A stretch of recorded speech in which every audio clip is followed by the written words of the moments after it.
Halo, balik lagi di Ulas Bisnis. Hari ini saya mau berkunjung ke salah satu tenan yang pernah ikut inkubasi bareng saya, yaitunya Showroom Tuan Crab. Nah, Showroom Tuan Crab ini ada di Kota Padang ya, dan merupakan pembudidaya untuk kepiting bakau dan juga kepiting soka. Simak videonya di Ulas Bisnis.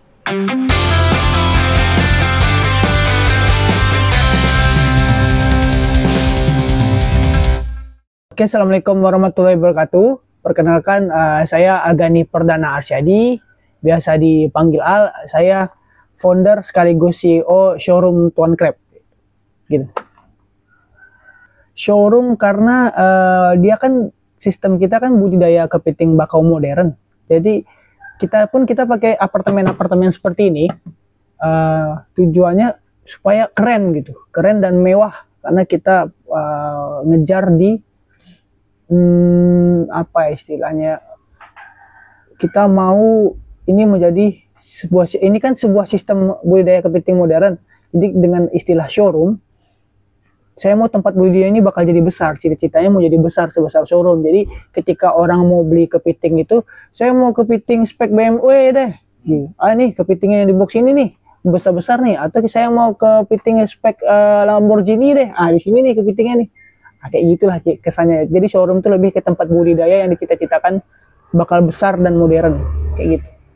Kalau produk kita untuk box-box seperti ini, kita main di penggemukan kepiting, yang kepiting reject ekspor, yang kepiting kurus, badannya besar, cuman dia kondisi dagingnya kecil. Itu yang kita naikin value-nya, kita masukin dalam box supaya dia gemuk. Ketika dia gemuk, otomatis nilainya bakal naik dengan harga jual yang tinggi. Itu kepiting besar di atas 500 gram. Itu satu lagi ada juga kepiting soka namanya, atau kepiting cangkang lunak, atau bahasa Inggrisnya itu soft shell crab kalau orang bilang. Itu kepiting cangkang lunak itu yang kecil-kecil, cuman dia kan seluruh bagian tubuhnya bisa dimakan nih. Itu pun sebagai apa ya, sebagai solusi lah. Produk itu tercipta untuk menyelesaikan permasalahan makan kepiting yang ribet itu. Kadang kita makan kepiting kecil kan, nggak taunya susah makannya gitu, dagingnya sedikit. Jadi timbullah produksi soka nih, kepiting lunak. Ya tinggal digoreng aja, semua bagian tubuh bisa dimakan, nggak ribet-ribet. Ya kalau yang soka kan dia habis panen, dia kondisinya lunak tuh bang, ya kita masukin ke freezer, jadi dia memang produknya frozen. Kalau soka ya, kalau yang di atas 500 gram itu kepiting besar tuh memang kondisinya hidup, dan biasanya itu kirim keluar. Oh, jasa ada dong. Jasa, jadi karena satu-satunya nih pembudidaya kepiting bakau modern di Sumbar, dan saya pun udah 3 tahun masuk ke 4 tahun budidaya ini. Jadi saya juga ada buka privat lah, bukan pelatihan ya, privat eksklusif. Paling banyak 3 orang aja.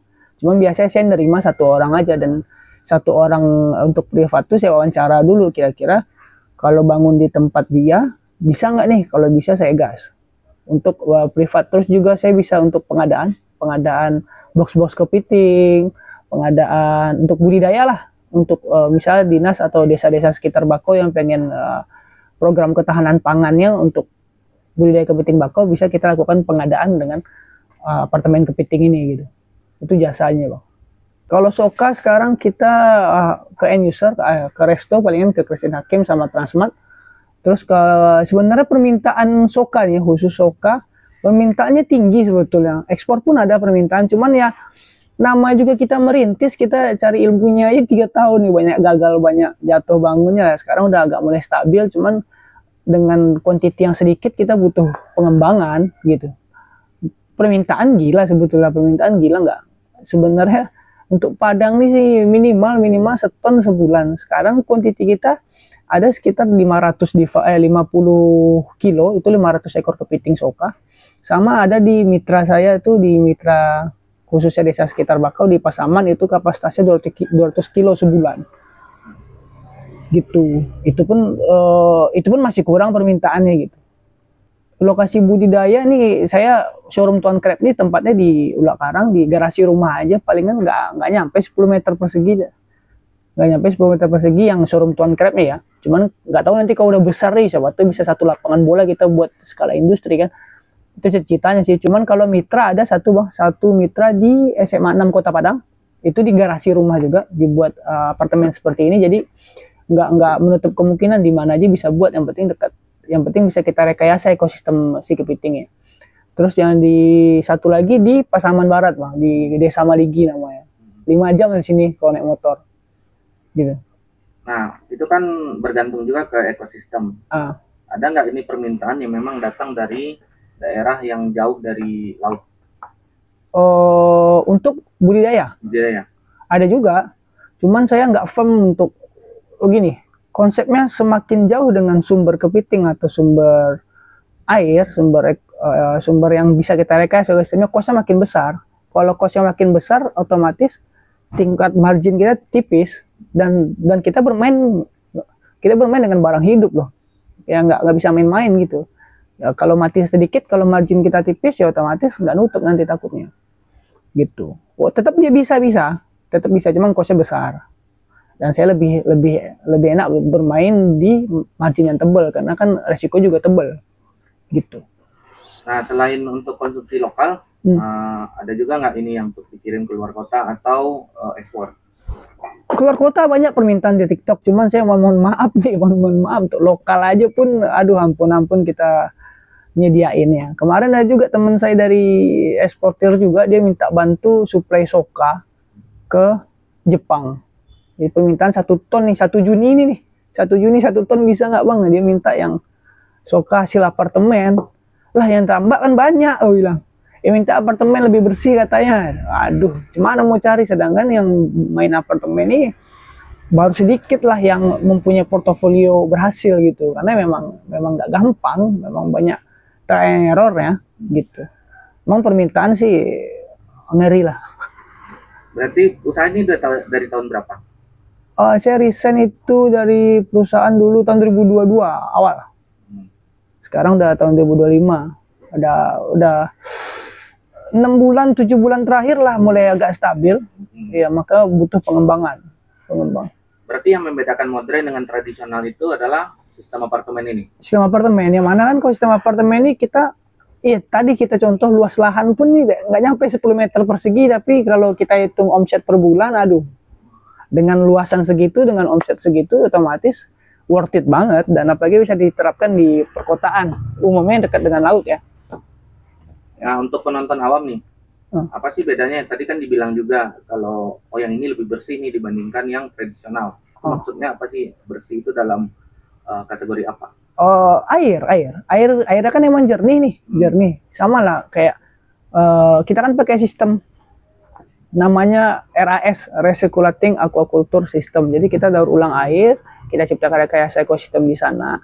Terus airnya itu bening banget, betul-betul bening, sehingga vitamin, kadar mineral air kita jaga untuk memenuhi kebutuhan si kepiting ini segimana mungkin supaya kepiting ini aman. Bukan aman, nyaman. Nyaman otomatis, kalau dia nyaman otomatis bakal makan. Kalau bakal makan otomatis cepat panen. Gitulah. Kalau cepat panen otomatis kualitasnya bagus gitu. Apalagi makanan yang kita kasih kan dari sumber yang jelas nih. Kita kasih proteinnya dari ikan-ikan runcah gitu. Kalau di alam kan dia kepitingnya makannya sembarang aja. Kalau untuk hasil kualitasnya sih sama aja ya. Sama aja daging kepiting gitu-gitu aja. Mau yang di alam, mau yang ini sama aja. Tergantung cara masaknya nanti. Kalau saya bilang gitu. Kalau ada orang bilang, oh ternyata kepiting yang apartemen sama yang alam enakan alam. Yang enggak, tergantung yang masak. Kadang ada yang bilang kepiting hijau manis. Memang lebih manis, tapi kan tergantung. Pas masak dikasih gula kepiting merah, enggak manis juga dia tuh. Ya, manis juga. Gitu sebetulnya. Nah, sekarang ini setelah berjalan sejak 2022 ya, itu udah berapa kali nih merasakan jatuh bangun? Banyak. Jatuh bangun, ampun kita bilang ya. Karena banyak banget. Sebetulnya yang paling sulit itu bukannya konsisten, bukan. Persisten yang sulit. Ketika kita gagal, gimana bangkit lagi itu, itu susah. Susah. Tapi emang yang butuh mental tentara Jepang ya kan. Harus mental tentara Jepang, kalau nggak ampun kita. Gitu. Emang kayaknya masuk ke dunia entrepreneur nih emang butuh mental yang kuat dulu, dia visinya harus jelas dulu, dan dia harus punya api dalam diri dia untuk mencapai visi itu gitu. Nah, modal awal waktu mendirikan ini pertama kali berapa dulu? Modal sebenarnya yang paling modal awal sih bukan apartemen ya, modal awal tuh kita bermain di trading. Jadi kita tahu peta supply di bawah seperti apa. Setelah tahu peta supply, kita ternyata ada nih yang bisa dibudidaya nih, yang ya, untuk ditingkatkan lah value-nya nih dari harga rendah ke harga tinggi. Makanya coba-cobalah apartemen nih. Pertama dari jerigen tuh. Dari jerigen itu modalnya nggak seberapa, cuman kalau modal awal nih Bang, semuanya dari awal banget nih ya. Awal banget. Karena 2,5 tahun jatuh bangun nih, 2,5 tahun jatuh bangun. Belum tenaga, belum waktu, belum uang. Kan itu modal juga tuh. Tenaga, waktu, uang, modal juga ya, habis juga lah. Satu Innova lah. Nah, ini kan juga ada nih, di ibaratnya jual paket lah ke pembeli yang mau beli paket untuk bisa budidaya di rumah. Nah, itu Al jual paket mulai dari harga berapa? Kalau paketan gini, maksudnya sebelum masuk ke terjun di dunia ini, alangkah baiknya tahu dulu ilmu ini, tahu dulu resiko. Jangan kayak saya nih, saya main terjun aja udah. Kalau nggak siap mental, saya tumbang juga gitu. Setelah belajar baru kita bisa tentukan bakal terjun atau enggak nih, karena nggak segampang hanya membuat konsep budidaya. Kita harus tahu link-link supplier, link-link buyer. Itu penting juga untuk disurvei di awal. Baru setelah itu tentukan bakal terjun atau enggak, jangan main paketan aja. Kalau paketan ada sih gitu, tapi bagusnya dikonsultasikan dulu. Contohnya nih, box yang ini. Contohnya bagusnya untuk budidaya yang seperti apa? Box yang ini budidaya seperti apa? Atau yang di Pasaman budidaya seperti apa? Jadi kita tahu, jadi cost kita tuh efisien dan tepat sasaran untuk budidayanya. Jangan sembarang beli paket aja gitu. Bagusnya mirip kayak kontraktor, ya. Kan konsul dulu, baru nanti rumahnya seperti apa. Bagusnya kayak gitu. Bagusnya kayak gitu. Sama kayak terapkan di Pasaman juga kayak gitu. Pasaman itu dia modal berapa? Habis itu 400 box sama bangunan semi permanen, sama manajemen risiko, mulai dari survei itu Bang, survei, pelatihan, manajemen risiko, pendampingan, farm, sama bangunan itu di 355 juta. Kapasitasnya itu 600 box ya. Cuman filtrasinya sengaja dibesarkan untuk 600 box. Cuman box kita waktu itu di situ hanya 400 dulu. Mau coba kita rencana untuk nambah box lagi itu dari keuntungan. Seperti itu. Ada nggak nih saran untuk pembudidaya pemula nih? Mau mulai dari mana dulu? Pembudidaya mulai dari cari tahu ilmu ya. Cari tahu, perbanyak referensi gitu. Perbanyak referensi karena tak seindah yang nampak lah. Tapi emang cuannya gede. Namanya juga high risk high return. Harus siap, mental harus siap dulu. Jangan asal-asal nanti 50 juta, paket 50 juta, dari paket 100 juta, nggak siap jalan ini, apa gunanya? Itu. Nah, kalau Al sendiri kan juga banyak nih ikut pelatihan, baik untuk teknis dari budidayana dan juga untuk bisnis nih. Nah, sejauh ini ada apa aja nih yang dimanfaatkan dari Al dari beberapa pelatihan untuk diterapkan di sini? Maksudnya saya ikut pelatihan terus diterapkan di sini? Iya, apa aja nih yang berguna banget bagi Al selama ini yang sudah diikuti?